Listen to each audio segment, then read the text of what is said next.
భౌగోళికంగా కానివ్వండి, సామాజికంగా కానివ్వండి, ఆర్థికంగా కానివ్వండి, భూభాగంలో ఆంధ్రప్రదేశ్ రాష్ట్రంలో సగం ఉన్నా కానీ పర్ క్యాపిటా ఇన్కమ్ జీడిపిలో ఓన్లీ 17% కంట్రిబ్యూట్ చేస్తుంది. రాయలసీమ అభివృద్ధి గురించి కూటమి చేస్తున్నటువంటి కార్యక్రమాలు తప్ప అదర్ డెవలప్మెంట్ ప్యాటర్న్ అనేది లేదు.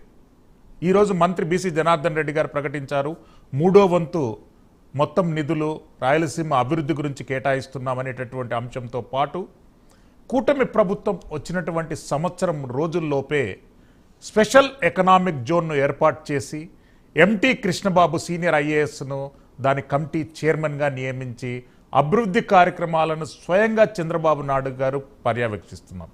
ఎట్లా స్పందిస్తారండి ఈ అంశంపై? ఏదైనా రాయలసీమ అభివృద్ధి కోసం రాయలసీమ ఒక ప్రజాస్వామ్యంలో రాయలసీమ ఒక్కటే కాదు, ప్రజాస్వామ్యంలో ఉన్న ఏ ప్రాంతం అయినా సరే పూర్తిగా అభివృద్ధి చెందాలి అంటే ప్రభుత్వం దానికి కట్టుబడి నిలబడి ఉండాల్సిన అవసరం ప్రజలకు చెప్పుకోవచ్చు. మళ్ళీ మనం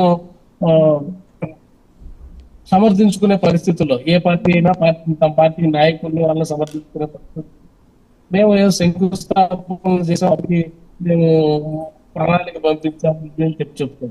దానికి నిధులు తీసుకువచ్చి ఒక ప్రణాళికాబద్ధంగా ముందుకు వెళ్ళి కమిటీ వేసి దాన్ని ప్రజలకు ఆ ఫలాలు అందే విధంగా ఎవరైతే చేస్తారో వాళ్ళను మాత్రమే ఆ ప్రజలు గుర్తుపెట్టుకోవడం జరుగుతుంది.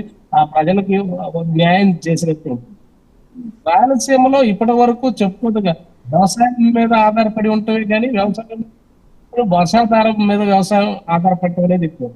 కానీ వాళ్ళకి కావాల్సిన నదీ జలాల పంపిణీ అనేది ఇప్పటి వరకు ఉన్న వాటికే దిక్కులేని పరిస్థితి అక్కడికి రావడం అనేది జరగలేదు.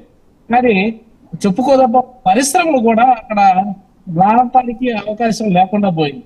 మామూలుగా ఇంతకుముందు కొన్ని పరిశ్రమలు తెచ్చారు, అవి కూడా అంతంత మాత్రంగానే ఉంది, పూర్తి స్థాయి జరగలేదు. కానీ ఒక కియా పరిశ్రమ ఒకటి, దానివల్ల కొంతమందికి ఉపాధి లభించింది, అట్లాగే ఆ ప్రాంత అభివృద్ధి, దానివల్ల ఇన్కమ్ జనరేట్ అయ్యే పరిస్థితి ఉంది. ఇలాంటి పరిస్థితి ఏదైతే ఉందో కూటమి ప్రభుత్వం వచ్చిన తర్వాత గా ప్రకటించడం, ఒక ప్రణాళికబద్ధంగా ముందుకెళ్ళటం అనేది ఆ ప్రాంత ప్రజలు హర్షించాలి. మనల్ని మనం సమర్థించుకోవటం కాదు, మన గొప్పలు చెప్పుకోవడం కాదు, మనం ఆ ప్రజలు గుర్తించాలి అంటే ఖచ్చితంగా వాళ్ళ తలసరి ఆదాయం పెంచే విధంగా, వాళ్ళకి ఉపాధి కలిగే విధంగా, వాళ్ళకి నమ్మకం కలిగే విధంగా అక్కడ స్థాపన అనేది జరిగి ఉండాలి. జరగకుండా మనం ఎన్ని కామెంట్లు చేసినా, ఎవరి మీద మనం మాట్లాడినా కూడా, అరిచి మాట్లాడినా కూడా ప్రజలకి అంతిమ ప్రజలకు తెలియదు. ప్రజలకు తీర్పు ఇవ్వటం కన్నా తర్వాత వాళ్ళకి అంతిమంగా న్యాయం జరగాల్సింది ప్రజలకి అని చెప్పి మనం తెలుసుకోవాల్సిన అవసరం ఉంటుంది. వీరశేఖర్ గారు, కొద్దిగా మీ నెట్వర్క్